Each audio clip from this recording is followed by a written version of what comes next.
enjoy your birthday today. We as your partners are willing to pray, support, and be with you in the call of God that He places. Today, we had our series of gift giving. Brother Glenn and Iskipin Daton Maguindanao.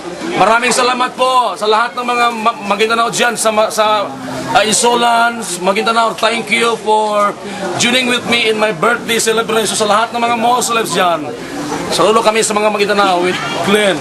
Marvin and the area of Libak, Kalamansig, Maguindanao, Sultan Kudarat, lahat ng mga tausog po, maraming salamat. See you after my trip in Indonesia and Malaysia next week. Saludo ako sa inyong pag-celebrate with me today in my birthday celebration in Agusan area. Thank you for your gift giving. Even in Lanao del Sur, it's a Mindanao-wide gift giving of school supplies. We want to bless all the school children, lahat ng mga badyaw, mga maranao dyan sa Kalibugan. Maraming salamat dyan ka partner Ruli sa mga badyaw. And also in behalf of the Lamb Foundation, Operation Aba Australia, thank you for your support, Mother Peter Magee.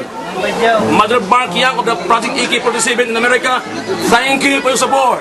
We are here with Bishop Bing and Pastor Nonoy from Jimenez and my co-partner Manny Joromay in Thailand, here in Hassan, to all partners in Europe, Australia and America, and in Mindanao, in our collaboration with Divine Inheritance, because we will impact Laos, Burma, China very soon. Thank you, King Chupakar. I know you are in Dubai, King Chupakar. Thank you for your message. I got your message from Dubai. To Congressman Manny Pacquiao, thank you for your support.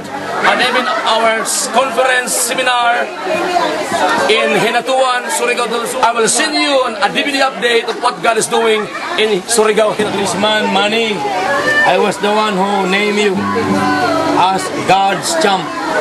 You are known as people's champ, but for many years I called you God's champ. You're that champion. Manny is a Bangkok. He is also Manny from Bangkok. He's our partner.